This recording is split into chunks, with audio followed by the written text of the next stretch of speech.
Today we're going to be talking about nth roots, section 6.4. So we've talked about finding the square root of a number and squaring a number being inverse operations, just like adding, subtracting, multiplying, dividing, in squares and square roots. So taking the nth root of a number is the same as raising it to that nth power. So here's some examples here. X to the third is 64. The third root of 64 is 4. X to the fourth is 625. The fourth root of 625 is 5. That could also be -5 if we were not just looking at the principal root. And then x to the fifth is 32. The fifth root of 32 is 2.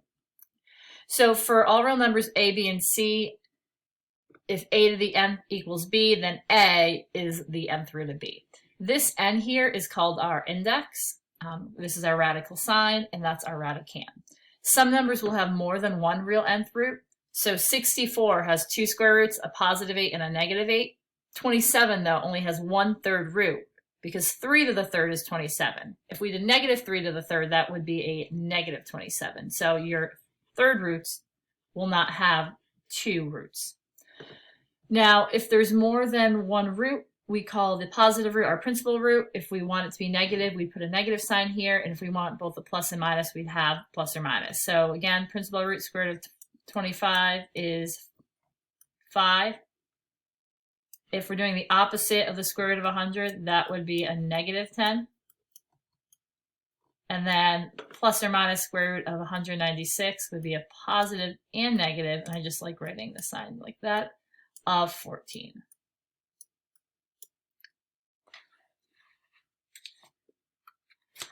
All right, so now we're going to look at nth roots. So what if we have a non-square root, so a third root, a fourth root? So what we're going to look at is the index even or is it odd? So if it's even, we're looking at these columns here, and then if the index is odd, we have this here. And let me just grab a different color. These values here would be our radicands.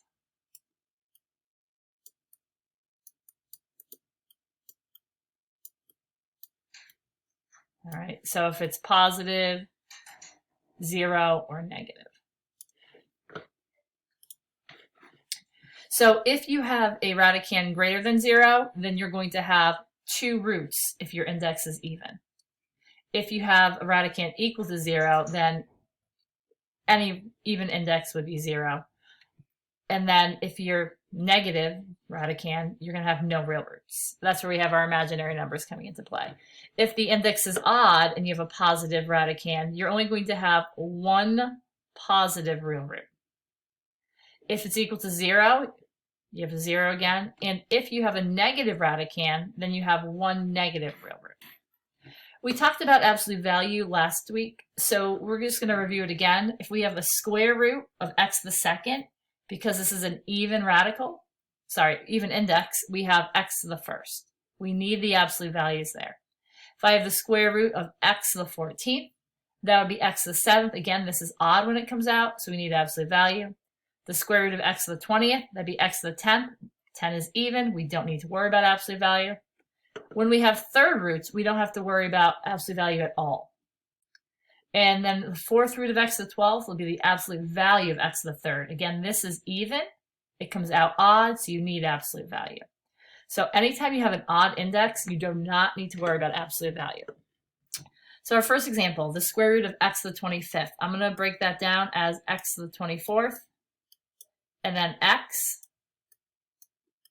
Square root of x to the 24th is x to the 12th. We had an index of 2. Again, 2 isn't there, but it's assumed if you have a square root without a number, the index is 2. And then we have x still left in there. So we have x to the 12th, root x. The next one, again, square root. Perfect squares for all 3. So I'm going to have x squared. Don't need absolute value. Y comes out as to the first, so I will need absolute value. And then z will be to the third, so I'll need absolute value there again. So I have y to the first. And that doesn't need to be there, that exponent of 1. You can include it or just leave it as y and then z to the third.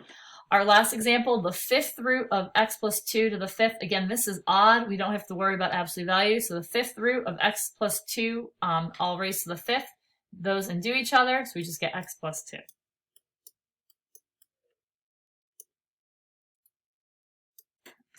And finally here, just quick notes about simplifying. In order for a radical to be fully simplified, the index cannot divide into the powers of the radicand. So the power must be smaller than the root. So in this example here, we have a fourth, and then we have an eighth. This can be simplified because this exponent here is bigger than that 4. Second one, you can't be able to break it up. So square root of 8, I could keep going. That's 2 root 2. You can't have a fraction as your radicand.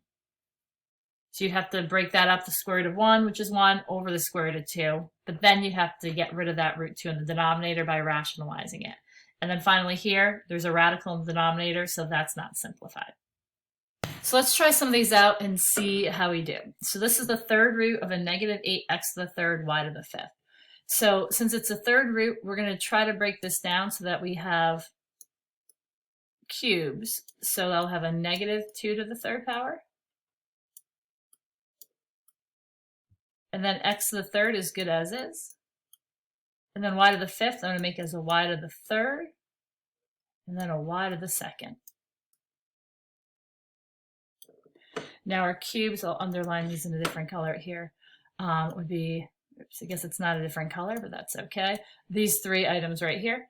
So what is the third root of a negative 2 to the third? Again, this is going to be a negative 2. And then I have x to the first. Don't worry about absolute value because it's a third root. And then I have a y. And then y squared is stuck inside that radical there. So we have the third root of y to the second. Number 5, we have a trinomial as our radicand, so we're going to go ahead and factor that. So x squared plus 4x plus 4 is actually x plus 2 quantity squared. And it's a square root, so the square and the square root undo each other, and out comes an x plus 2. But because it is x plus 2 to the first, we do need to include absolute value there. And you can include the parentheses with that binomial or just leave it as x plus 2. Another square root, so I'm going to break that up to perfect squares if possible. So 24 would be 4 times 6. And then it's just x. Y to the 10th is already a perfect square. And then z to the 5th will be z to the 4th. And then another z. So this is an even index, so I do need to consider absolute value. So I get a 2. 6x stay in. Y to the 10th, square root of that would be y to the 5th. And again, it's the 5th, so I need to put absolute value. And then square root of z to the 4th is z squared. And what's left is 4. I'm sorry, not 4, 6. X, z. So I'm going to make the z squared a little bit better. All right, problem 7. Let's break that up into perfect squares. But wait a second, I'm noticing I have a negative 16. So this actually has no real roots. But why don't we practice our imaginary numbers? So I have a square root of negative 1. And then 16 I'll keep as is. And then x to the 4th. And then y to the 8th, and a y. All right, so I'm going to leave that negative 1 out for just 1 second. I'll do the square root of 16, which is 4. And the square root of a negative 1 is I. And then x to the 4th will be x squared. Y to the 8th will be y to the 4th. And what's left is the square root of y. Right. Problem 8, 4th root. So 16 is a perfect cube. Sorry, not a cube. It's a 2 to the 4th. And then I have x minus 3 to the 12th, which is going to work out because 4 goes into 12. So the 4th root, we do have to consider absolute value for variables. So this is going to be 2. And then the x minus 3 will be the 3rd power. So I do need absolute value. And I need parentheses since it's the 3rd power.